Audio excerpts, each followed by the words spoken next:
bienvenidos a esta nueva emisión de Sin Filtros. Hoy tenemos una conversación con un amigo que hicimos en Polonia y nos unió pues esa ayuda a los refugiados de Ucrania.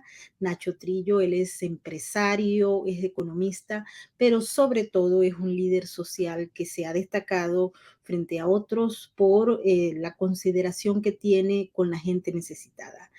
Vamos a conversar sobre lo que pasa en Ucrania, lo que pasa en Polonia y también su perspectiva sobre lo que está ocurriendo en Europa en estos momentos. Antes de iniciar nuestra conversación, Nacho, bienvenido. Sí, muchas gracias, Maybor. Muchas gracias. Vamos a darle la bienvenida ahora a toda la gente que a esta hora se activa en nuestras diversas plataformas y a nuestras llaves desde el Superchat. Muchísimas gracias por estar con nosotros en esta nueva conversación que le presentamos desde la ciudad de Nueva York y desde España, donde Nacho se encuentra.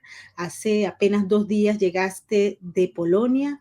Cuéntame, la última vez que conversamos en números había más de 1,000 personas que habían ayudado desde tu fundación. Cuéntame qué es lo que está, Efectivamente, los números. efectivamente, Maybor. Sí, estamos hablando de ya hace varias semanas. Sí, estamos cerca de 1,000 personas y ya estamos cerca de los 3,000. Si no los hemos pasado, tendría que volver a mirar los números, porque si te digo la verdad, no he tenido literalmente tiempo para centrarme en esos pequeños detalles, ¿no?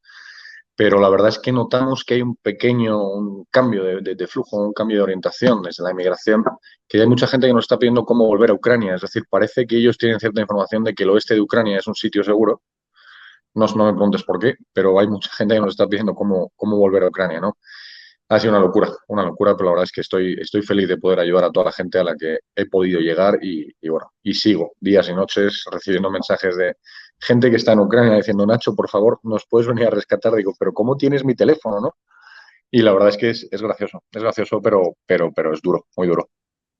Hablando de lo que está pasando con los refugiados, pero particularmente en el caso de Polonia, Nacho, que tuvimos oportunidad de estar allí viendo cuando llegaban flujos, hubo un momento en que ese flujo bajó y luego volvió a subir porque había una perspectiva de que podía haber una firma de un acuerdo que pusiera fin al fuego que en estos momentos ocurre no en toda Ucrania, sino en algunos espacios geográficos de Ucrania, particularmente en la zona del Donbass.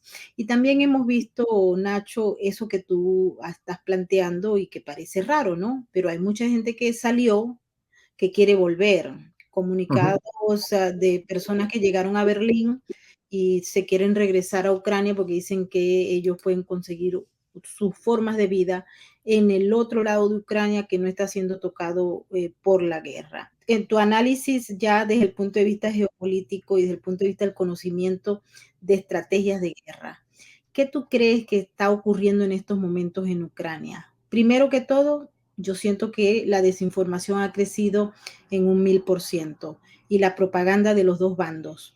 Pero en tu perspectiva, ¿qué es lo que está pasando?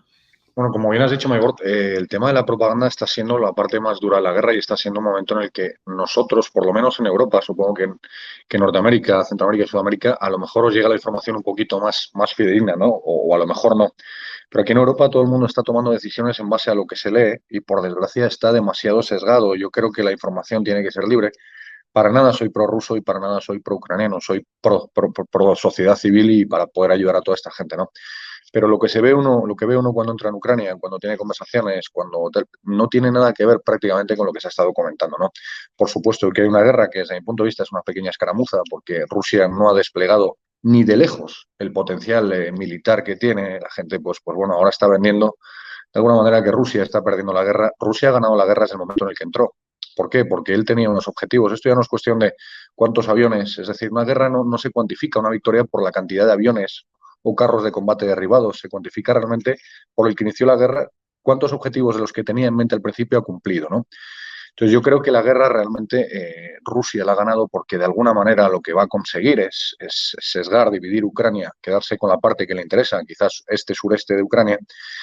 Y todo lo que está viendo ahora es una pequeña parafernalia. También ha dejado unidades, el propio Putin en Ucrania, que no son unidades relativamente buenas a nivel combativo, ¿no? Es decir, no ha dejado a su top del ejército, sino lo que está haciendo es dejar a gente pues un poquito para ir saliendo un poco del paso y para que no parezca una derrota galopante, ¿no? Y es Putin, se nos olvida una cosa, y Putin es, desde mi punto de vista, uno de los mejores estrategas que tenemos ahora mismo en el panorama internacional. Entonces, todo esto, creo, y digo, esto es una opinión personal, todo esto creo que Putin tenía muy claro lo que iba a pasar. Además, teniendo en cuenta los apoyos a nivel económico, a nivel político que puede llegar a tener. Esto es un pequeño preludio de lo que realmente puede llegar a pasar de cara al futuro. Y en el caso, por ejemplo, de las sanciones, Nacho, que tú estás en Europa, Ujú. cuando nosotros estábamos en el terreno, veíamos que ya eso estaba generando alarma, porque no solamente tenemos la inflación post pandemia, sino esta que Sí. se genera por las sanciones y la guerra. ¿Cómo lo sientes? ¿Cómo lo lees? Bueno, el tema de las sanciones yo creo que han llegado tarde, mal y nunca. Vale, y siento decirlo así, pero creo que han llegado tarde, mal y nunca. Es decir, no solo tienes que intentar unas sanciones, sino que además, paralelamente a esas sanciones, tienes que intentar apoyar esa pequeña ayuda humanitaria que se ha necesitado en todo momento, ¿no? Para que te das una idea, y perdona, luego vuelvo al tema que me has preguntado. Ahora mismo es el gobierno polaco el que quiere empezar a monopolizar a nivel estatal todo el tema de los refugiados. Cuando ya estamos, llevamos prácticamente casi 2 meses, no 2 meses, pero 1 mes y 2 semanas, casi 3 semanas de conflicto, ¿no? Entonces, todas estas ayudas o todas estas sanciones vienen bien, por supuesto que vienen bien, pero realmente Rusia de alguna manera ya contaba con ellas y ha habido muchos países que al principio, bien te acordarás de Alemania o de Hungría, ¿no? Que de alguna manera parece que está apoyando a Rusia en ciertas situaciones, ¿no? Que bueno, que en el fondo no han servido para absolutamente nada porque no es fácil decirle a un alemán, oye tío, ¿te importa ducharte con agua fría porque queremos boicotear todo el tema de la energía rusa, ¿no? Entonces, yo creo que las sanciones, lo que se hablaba del código SWIFT, que decían que era la bomba nuclear a nivel económico, ya has visto cómo realmente cómo ha funcionado. Es decir, prácticamente para nada. Prácticamente para nada, teniendo en cuenta además que Putin quiere empezar a cobrar todo el gas y todo esto en rublos, ¿no? Entonces, yo creo que van un paso por delante, creo, y es mi opinión personal, y no creo que este escenario sea nuevo para ellos. Ellos sabían lo que iba a pasar y lo están gestionando de la mejor manera posible, sin que parezca demasiado abusivo por parte de Rusia o incluso por parte de la economía china, ¿no? En el caso de Ucrania, el presidente Vladimir Volodymyr Zelensky ha estado hablando con los líderes políticos, recibió visita de Boris Johnson, está moviéndose en la escena como pez en el agua. Él es experto en materia comunicacional. Pero más allá de eso, vemos dentro de Ucrania, obviamente en base a lo que está ocurriendo, un gobierno que no tiene la capacidad de gobernar en estos momentos. Y antes teníamos unos números que no lo beneficiaban desde el punto de vista de su reputación como gobernante. Hoy en día la economía de Ucrania está despedazada y hay muchos, pero muchos ciudadanos que no se sienten satisfechos y que quieren poner un paro ya que se acabe esto. Pero tú ves alguna solución en las próximas semanas, en los próximos días, porque mucha gente dice que ahora ante las amenazas de lo que ocurrió en Ucrania, pues hay otros países que se quieren unir a la OTAN y la OTAN no sé si fue que revivió y tomó alguna fuerza o sigue siendo a tu juicio una especie de organismo o alianza que no está en la capacidad de dar respuesta en un momento como este donde se requiere. Bueno, aquí parece, aquí hay que hacer una pequeña dicotomía, ¿no? Porque muchas veces parece que en situaciones de emergencia la ONU funciona mejor con la OTAN y simplemente eso justifica que ciertos países aliados puedan llegar a entrar en un país con el casco azul, como es el de la ONU, en vez de con la OTAN, ¿no? Creo que la OTAN tiene que mirar hacia adelante y empezar a ver si realmente todos estos países que ahora están entrando por miedo coinciden a nivel económico, político, social y militar con lo que realmente se estipula en la OTAN. Es decir, por mucho que haya temor, no podemos hacer una OTAN muy variopinta porque al fin y al cabo, como bien sabes, unos grupos tan variopintos al final nunca terminan de funcionar. Y estamos hablando de la seguridad no solo a nivel Europa o Estados Unidos, estamos hablando de una seguridad mundial, ¿no? Creo que fue un error dejar de reunirse con Putin, creo que fue en el 2017 o en el 2018, fue el mayor error que tuvo la OTAN, porque él ya también demandaba pues cierta atención con todo lo que pasaba en el Donbass, ¿no? Desde hacía tiempo. Y creo que habría que intentar o aparecer un nuevo organismo supranacional donde realmente pueda formar parte también todo Rusia, China, de alguna manera que se pueda intentar aunar, porque es que si no hay una tensión militar, no solo militar, sino que es que además todo esto, como bien sabes, ha coincidido, habrá gente que crea o que no, en el tema del COVID, ¿no? Esto ha hecho un destrozo a nivel económico y cuando tú juntas que hay crisis política, que hay crisis militar, que hay crisis económica y que no hay trabajo, esto es una bomba de relojería. En España, como bien sabes, tenemos prácticamente un 16% de paro y hemos llegado hasta hace muy poquitos meses a rondar el 50% de paro juvenil. Estamos hablando de España, no estamos hablando de un país de segunda división, ¿no? Y esto es preocupante porque además lo que está haciendo todo esto es conseguir polarizar a la gente de una forma dramática. Es decir, yo he perdido amigos, entre comillas, amigos, por los que pensaban que eran mis amigos simplemente por no estar de acuerdo políticamente con ellos, te bloquean directamente porque ya se ha llevado toda la ideología política a una tensión social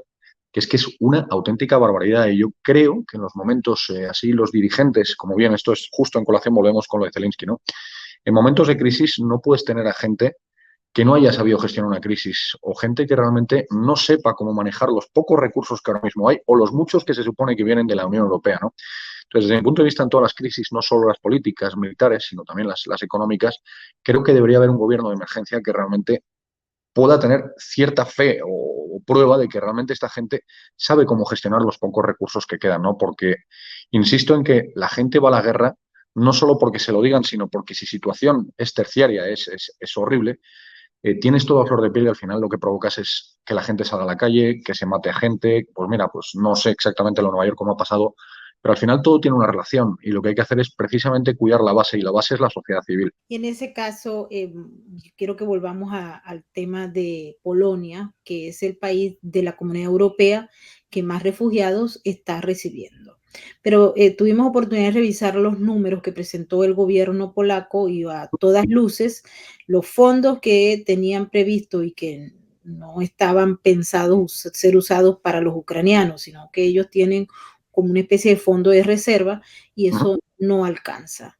Las ayudas internacionales, como ya lo hemos visto en otros casos, como la crisis de Siria, la crisis de Venezuela, etcétera, llegan a cuentagotas. Y hasta ahora el gobierno polaco no tiene fondos para atender a los refugiados, que calcula un monto de aproximadamente unos 1.000 euros en cada uno de esos ciudadanos que están llegando buscando seguridad, pero también buscando una alternativa de trabajo, que obviamente en el caso de Polonia no tenemos muy claro si las pueda ofrecer, al igual que en España, porque tú bien lo has dicho, hay un problema económico y casi todos los países de la Comunidad Europea, y particularmente ahora con la crisis energética y la inflación que se está viviendo. Efectivamente, Maybor, tenemos un problema porque estás hablando del tema de las ayudas.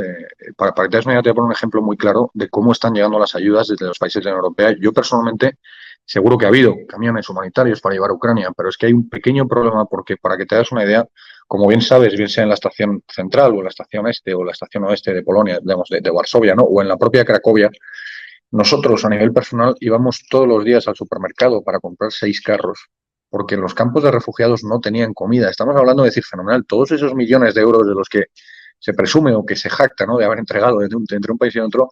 Creo que lo primero que tienen que hacer es cubrir las pequeñas necesidades de alimentación, que parece una tontería, pero creo que es importante comer de vez en cuando, ¿no? Y la verdad es que está siendo, vamos, una falta de, no sé exactamente dónde se está quedando el dinero, pero de verdad que todos los voluntarios, todos los días yendo al supermercado, al famoso Biedronka, que lo conoces, que está ahí justo en la planta de la estación central, para comprar carros y carros oye, es que no tienen comida, ¿qué hacemos, no? Entonces yo el problema creo que es que, insisto en lo mismo, es decir, en situaciones de emergencia tiene que existir un gobierno, tiene que crearse un gobierno paralelo que realmente pueda gestionar esos pocos recursos o muchos recursos que se van a traer. Polonia, sinceramente, desde mi punto de vista lo ha hecho muy bien, pero creo que se ha abordado, es decir, que ha sido demasiado grande esta situación para que lo puedan manejar de una forma del todo eficiente, ¿no? Es ejemplar, es decir, todos los voluntarios polacos que he conocido, súper entregados con la causa, ayudando ellos también, tirando de su propio dinero, ¿no? Llevándolos a hoteles, llevándolos a dormir. Pero llega un momento en el que dices, fenomenal, pero es que somos sociedad civil.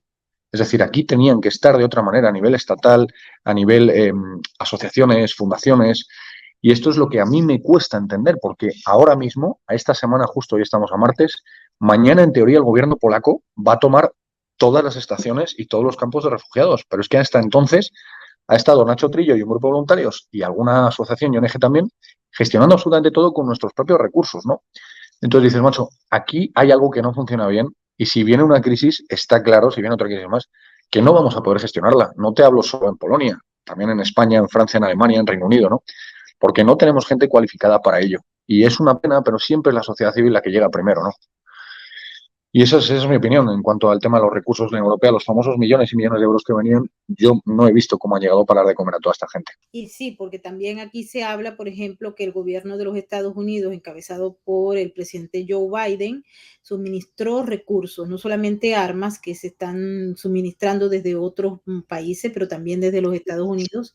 De hecho, el gran anuncio que se hizo cuando estábamos en Polonia era ese, nuevas armas, muchas más armas para el gobierno ucraniano y una ayuda que hasta el momento no se tiene claro cuánto se ha entregado o cuánto no. Lo último de los anuncios fue que habían 1.000 millones para hacer entrega para atender a los refugiados. Sin embargo, es bueno destacar, Nacho, que lo que siempre son ayudas humanitarias o se convierten en una industria donde hay mucha gente vinculada a los organismos internacionales o a los gobiernos que operan y se gastan una parte de ese porcentaje para operar y otros, bueno, nadie sabe para dónde. El caso de Venezuela lo tenemos bastante fresco, que no Claro. terminamos por saber a dónde fueron esos recursos.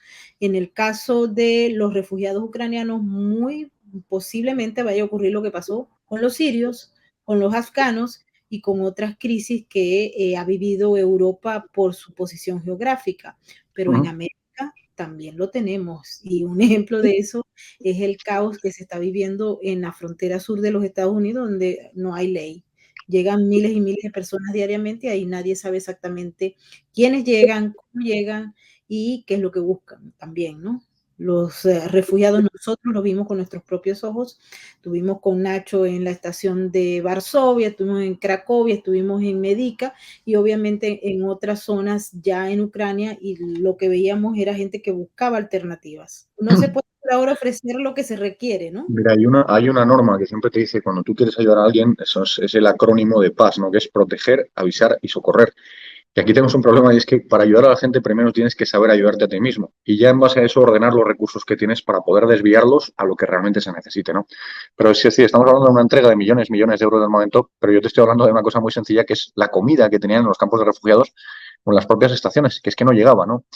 Entonces yo creo, Maybor, aquí que estamos en un pequeño, bueno, desde hace muchos años ya, en una pequeña situación en la que realmente los gobernantes, por norma general, por supuesto que hay gobernantes que saben optimizar, pero en situaciones de crisis tienen que aprender a escuchar a gente que viene por debajo. Creo que el ejército casi siempre en situaciones de crisis sabe cómo solucionar las cosas porque está acostumbrado a vivir con pocos recursos e intentar sacar los mayores resultados con eso, ¿no?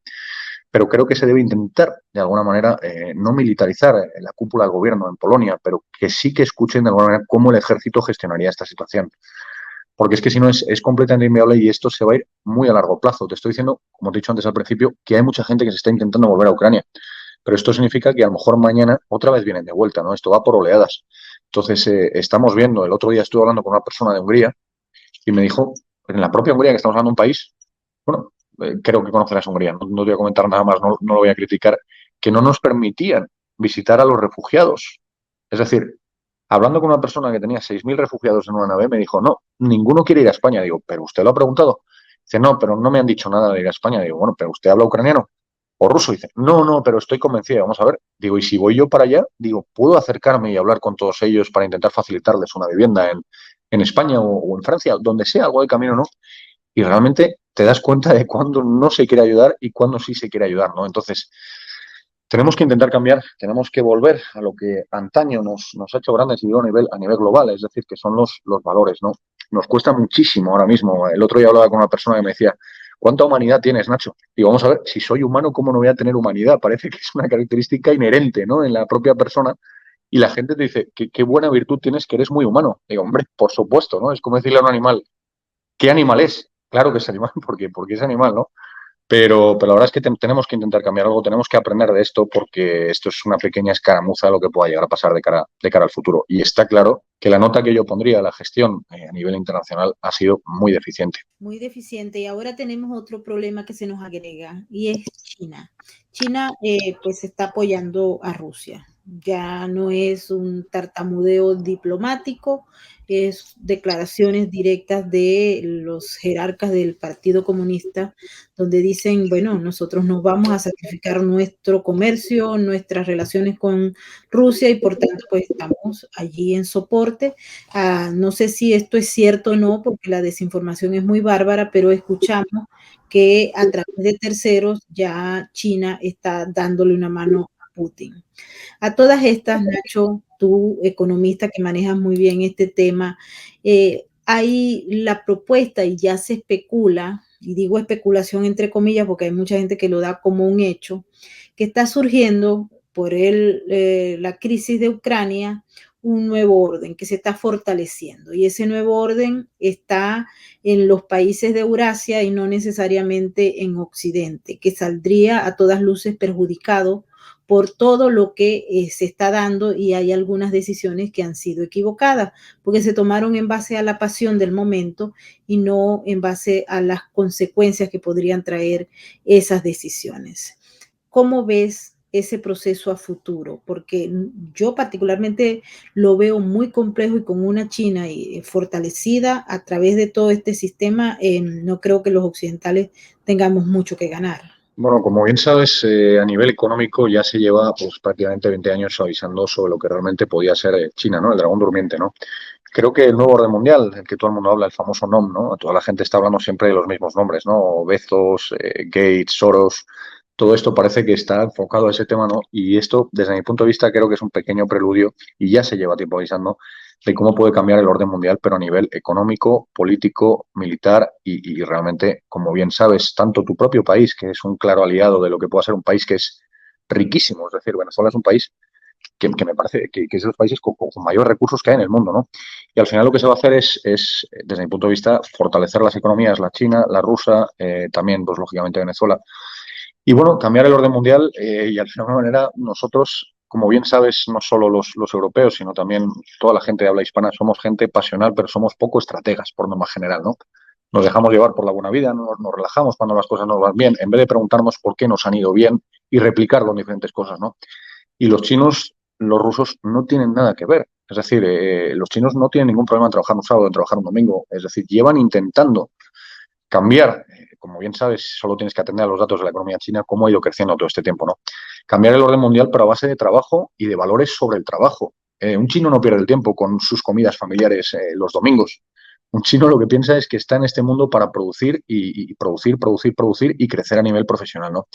Entonces, es una pena, pero al final todos esos valores yo creo que se intentarán extrapolar directamente a Europa y a Estados Unidos porque llegará un momento en el que ellos manden. Como bien sabes, China es el dueño de toda la deuda soberana prácticamente de Europa y Estados Unidos, por lo que en cualquier momento, si quiere tirar de la manta, puede hacer lo que quiera.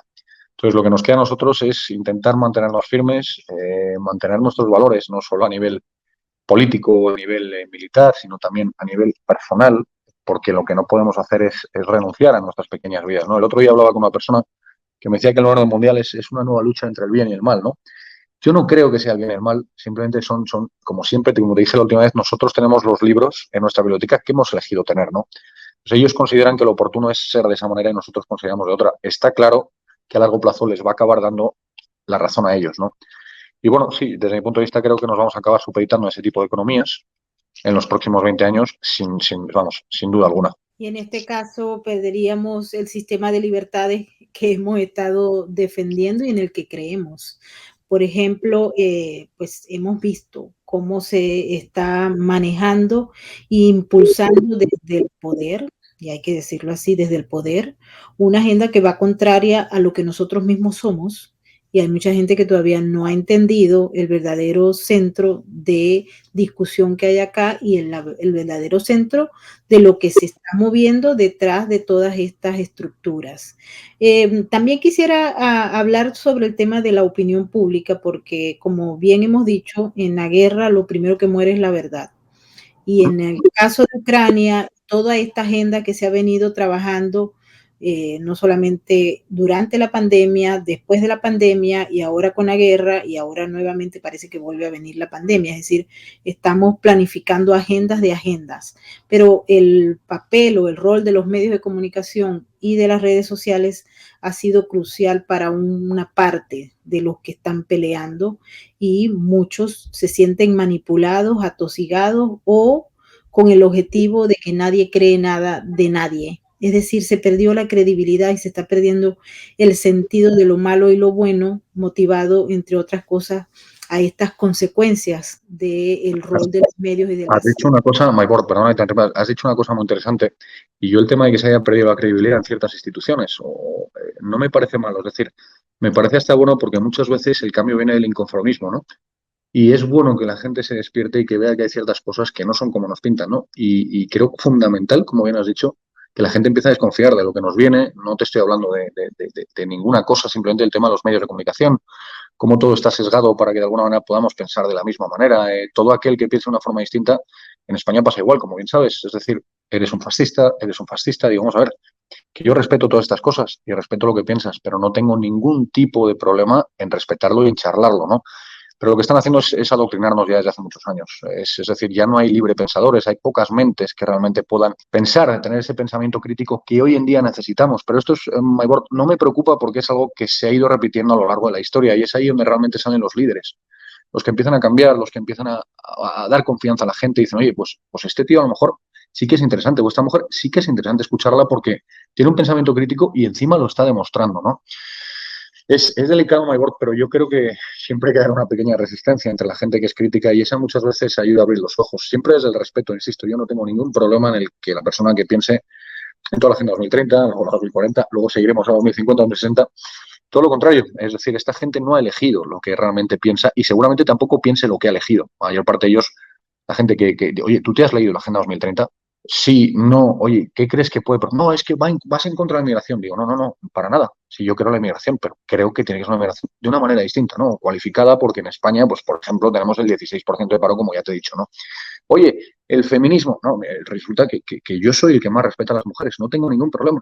Pero tenemos que empezar a escuchar y empezar a dar charlas y empezar a dar la batalla en las redes para explicar que ni uno es tan bueno ni el otro es tan malo, simplemente tenemos un pensamiento distinto, que es crítico y que puede ser incluso más positivo que el que realmente se está intentando adoctrinar a la población, ¿no? Esta última parte quisiera que le habláramos a los ucranianos, a los que están afuera y a los que están adentro, a los que creen en la posibilidad de regresar y a aquellos que están completamente conscientes de que están frente a dos males. Son dos actores que andan buscando intereses diferentes a los del ciudadano común y corriente. Estás pidiendo una cosa que es complicada, es decir, estás pidiendo al final que les dé un consejo a los pobres ucranianos, al pueblo ucraniano. El consejo es que defiendan lo que es justo. Y al defender me refiero a luchar por lo que ellos consideran que es justo. Pero que tengan ese pensamiento crítico que a veces te hace levantar la cabeza de la tierra y decir, ¿y si me estoy equivocando? ¿No? Y por supuesto, también te lo digo, a cualquier, no solo a los ucranianos, también hay víctimas, ¿no? En la parte rusa, y haría exactamente lo mismo, ¿no? Que cualquier apoyo que podamos brindarles, no solo al ejército, perdón, a la sociedad civil ucraniana, sino a cualquiera que realmente la necesite, que para nosotros y para mí a nivel personal, por encima de todo están las personas y los valores. Y que todo lo que sea desde el corazón siempre acaba saliendo bien. Cuando no hay una estrategia, cuando no tienes que vivir de ello, todo es sano, todo es natural. Y el mayor consejo es, siempre le digo a todo lo mismo, tú defiende lo que consideras justo y pelea por ello. Te puedes equivocar o no, pero no te arrepientas de no haberlo hecho nunca, ¿no? Así es. Nacho, muchas gracias por haber estado nuevamente con nosotros en Sin Filtros. Gracias a ti por todo. Cuídate mucho. Y bueno, muchísimas gracias a todas aquellas personas que nos han acompañado desde esta emisión. Les pedimos que se mantengan al tanto de nuestras notificaciones y que pronto pues se les llevaremos nueva programación, nuevos datos y nuevos análisis con nuestros expertos. Mil gracias también a todas las personas que nos han acompañado desde el Superchat y en especial a nuestros moderadores, a Migdalia Chirinos, a Tamaris López, a Loli Espinosa, a Nesta, a Lontan y a la Bella Camino. Muchísimas gracias. También está Nesta por allí. Mil gracias y nos vemos en la próxima emisión. Chao, chao. Su mirada no conoce de estadísticas. Aún así, millones de ellos padecen una cruda realidad. Su lealtad es inquebrantable, aunque no haya nadie con quien compartirla. La diferencia la haces tú. Adopta, esteriliza, colabora. Red de Apoyo Canino.